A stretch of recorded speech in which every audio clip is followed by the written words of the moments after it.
Today, we're taking a look at the top 4 easy 3-star attack strategies at Town Hall 11, all right? Number 4 on this list is going to be the Zap Witch Attack strategy, guys. Just lightning spells, mass witches. Guys, it starts out with 8 lightning spells, 2 quake spells. You're going to split those in half, 4 lightnings, 1 quake on each of the multi-target infernos. Boom, look at that, all right? We got no infernos left in this entire base. We do have an Eagle Artillery, though, so Jim Bob here is going to be starting on the Eagle Artillery side of the base. Now, a lot of times they're going to use a wall wrecker with this attack strategy, so you don't have to worry about bringing super wall breakers. You obviously are not going to have room usually for jumps because you're using a lot of spell space with the zaps and quakes. But on this one, the base is so open. He doesn't bring wall breakers or wall wrecker. So he ends up bringing just a siege barracks, getting that free P.E.K.K.A. and wizards out of there. A little bit of extra tanking going in for the witches. Although we also had 3 big golems in here as well.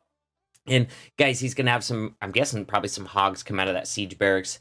Just kind of help on the backside of this attack as well, man. Look at this thing, dude. There's just nothing in this base that's going to stop these witches with 3 golems out in front of them. The heroes moving through the core. Sure enough, got some max hog riders coming out of the siege barracks to back up. He ends up using a rage in the middle of the base there. Honestly, that rage didn't do much for him, man. He probably could have just swagged that rage spell. Notice he's not in a rush to use his Grand Warden ability, all right? He's just really not running into anything that's worth it yet. But guys, look at this. We got the CC on the back side of the base. Pretty common to see the Eagle on a different side of the base than the CC. So prioritize that Eagle Artillery, because if it starts targeting a group of your witches, it can do some big type damage. So take out that Eagle first. It's not an issue to deal with that CC on the back side of the base, provided you've got a poison, got some witches left, and a queen. The witches are really good at taking out CC troops, man. They got those skellies out in front. Look at the distraction there on that baby dragon. The baby dragon was outside of the poison, but he was so distracted by the skellies, the golem in there, that the witches and the queen picked him off. No problem at all. Base absolutely crushed. Friends, once we work our way all the way up to number 1 on this list, I've also got a bonus attack that I'm going to be throwing in that I'm really, really excited about, so hang in there for that. All right, number 3 on this list, Zap Dragon attack strategy. Now, the spell composition on this one varies a lot, all right? Just depends on what you need to get down. And guys, air defenses, sweepers are going to be big-time targets on this sort of attack. He's going to zap an air defense and a sweeper on that side, another air defense on this side. And look at the queen coming in over here, all right? She's got a nice golem out in front of her. Her target is cutting in this side of the funnel, also taking out that air defense right there, leaving only 1 air defense in the entire rest of the base for these dragons to deal with. They've got the benefit of a stone slammer. He's got his Grand Warden. Of course, you're sending those in with the dragons. And once again, look at this. He's starting on the Eagle Artillery side of the base, prioritizing Eagle, getting it taken out early in the attack. But look, the only sweeper remaining is pointing towards the bottom of the base, not towards the tops where the dragons are. Look at this, guys. He's only got 1 rage and 2 free spells, and he is really, really patient with this rage. Ah, man, if it was me, I would have dropped it on those expos, but it's not needed, man. It's really not needed. 2 of those expos are set to ground. They weren't even targeting the dragons. Only the 2 center expos were, so he's able to hold on to that rage, being really, really patient. Now that the dragons are starting to work their way back, getting a little bit closer to getting in range of this air defense, that's when he's going to send his Stone Slammer back there, and he's going to start freezing this air defense. If it's me, I got a Stone Slammer full of loons. At least one of my spells I'm bringing. He brought 2 freezes here. Freezes are always handy, but if I got those max loons in my Stone Slammer, which I always would with this attack, I'm going to bring a haste for those max loons as well. Imagine dropping a haste on those 3 defenses right there and having zoom through that wizard tower, through that air defense as well. Now look where he saved his rage for. He's going to be raging those balloons into the backside Tesla farm surrounding that multi. Oh my god, you guys, there's just no base left. No base left whatsoever. He continued to trick baby dragons in around the edges to keep the dragons focused in the core. Base smashed. Swag to baby dragon. Coming in at number 2 on our list, guys, we got the Super Archer Smash. And this thing is so easy. I mean, this is ridiculously easy. Dude, watch this. First of all, he's going to be zapping the Eagle Artillery. On this base, it happened to be close enough to the Clan Castle that he doesn't have to deal with that as well. But guys, on this attack, you can deal with the Clan Castle troops. Your Super Archers can deal with them, or your Sui can deal with them if you want. That is, you're sacrificing your heroes. And what you're going to do, man, is sacrifice your heroes first. Try and cut out enough of a chunk of the base so that you can start your Super Archers with the Grand Warden and the 5 healers. Keep your heroes away from the super archers, otherwise they will steal the healers from your super archers. This attack depends on those healers sticking with the super archers. Your heroes are really just a funneling troop on this attack, man. It's so crazy. The super archers are better off without any of the heroes with them. And look at this, he's got several baby dragons on this. A lot of times you don't see that. A lot of times you're just going to see that siege barracks played sooner for the other half of the funnel, but guys, this works, man. This works really well because you don't have to worry about that P.E.K.K.A trying to steal the healers from the super archers, all right? Baby dragons can continue picking off the buildings on the edge of the archers, keep them focused on the defenses inside the base like this X-bow, and the baby dragons have zero risk of stealing the healers, man. So I really like this call from Caleb here. Nice, safe way to go about this attack strategy. Now, Grand Warden's jumping through the base there. Super Archers still stuck around the edges. Are they going to get their healers back? I love that he used the rage right there. And also, guys, notice, he's still got his Grand Warden ability. He has not had any reason to use it yet on this base, all right? So, in a point where healers decide they're going to swap over to the Grand Warden, he's going to use that rage spell, make sure they get through that multi quickly, but still, even with the fact that they have no healers on them right now, they still have plenty of health, all right? Also, take note of what was inside of that clan castle. We had Valkyries coming out, all right? Hogs would work. They would go in and take out defenses, but Valkyries are going to trim these outer structures outside the base, keeping the super archers focused on all the buildings inside the base. They can reach, I think, all those except for that builder's hut right there.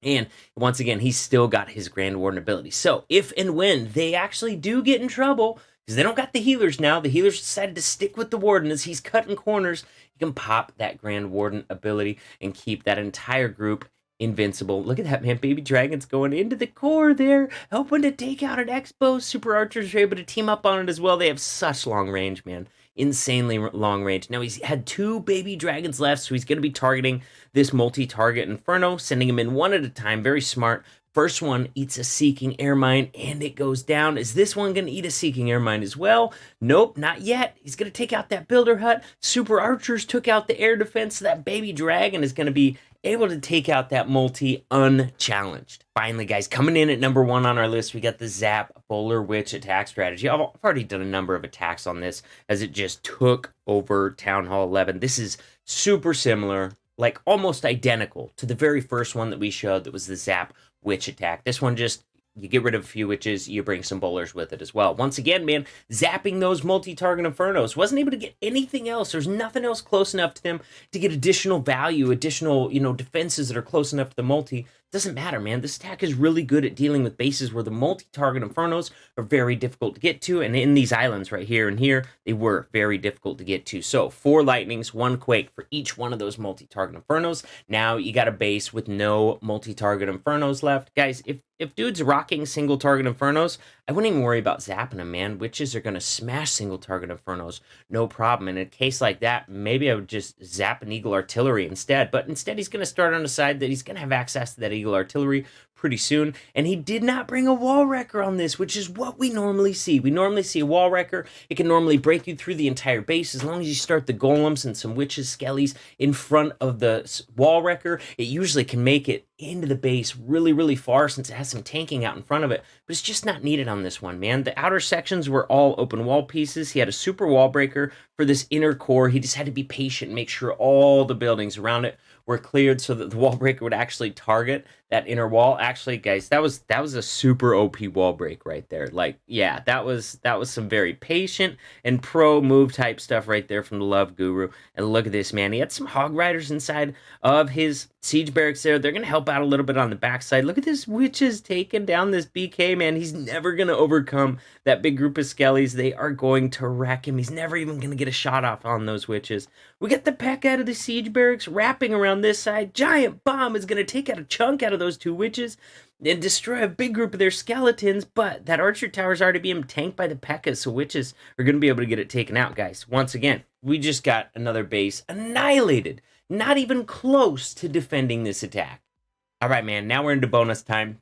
This is like a combination of the Queen Charge Dragon attack, which I've always thought was super fun, and Zap Dragons, man. Check this out, dude. He's going to be zapping this Eagle Artillery along with an air defense and an X-bow up here. Oh, just hollowed that section of the base out, made for a very nice little starting location for the queen right here. So she's going to be able to walk down and to the left where she's going to have access to another air defense right here. And then let's look at the sweepers, man. Did he zap? He did. He zapped one of the sweepers that was pointing this direction up here. So if we look at the only sweepers down in this direction. So if we can get these buildings right here cut out by the queen charge, the queen walk there, then dragons should be able to take out this section nicely, provided he funnels up here, I don't know, possibly with his king, I would guess, unless he's going to use the king to send his queen in a little bit closer. Then you could funnel this other side with the king, or honestly, you could use a dragon to start the funnel. Once the dragon is taken the archer tower, you send a couple loons in for it. Dragon would do a pretty nice job funneling at least the edges of those structures up there. So let's see what he's going to do. He's got that first rage down for the queen. Ooh, nice rage too, man. She's going to need it as she comes in contact with that enemy queen. Oh, is it enough? Yes. Oh, he keeps that queen ability intact just barely, man. This is a rough little charge he's doing. Oh, he doesn't need a super wall breaker. I didn't notice that wall piece was open. I was looking at his composition for a super wall breaker to see how he could get in and grab this air defense. Although if she wrapped around all the way, she would be able to grab it from the outside. But the open wall piece, she's going to be able to grab it just fine. Dude, there's only a minute left. When is he going to start his dragons? Bro, this is wild. Oh my gosh, dude. Queen is in position. She can now take out that third air defense. He's only got 1 AD left. Look what he's doing. The skip damage from the super archers. The king is tanking the cannon that would otherwise be firing on that super archer. We got no air defenses left in this base. DM, are you kidding me, bro? That was awesome. Dude, that was so sick, man. I love it. 0 air defenses, man. Oh my gosh, the only thing that's even remotely threatening to him right now is time. After the zaps, the charge, he's probably got to be mindful of his time. We might see him using a rage spell, not because it's needed. There's barely any defenses left, but if he does use it, it's just because he was a little bit worried about time. Sure enough, there we got that rage spell coming in to make sure he gets his base smashed in time. But there's no way he's going to need that freeze spell. That was brilliant attack. Oh my god, I love it.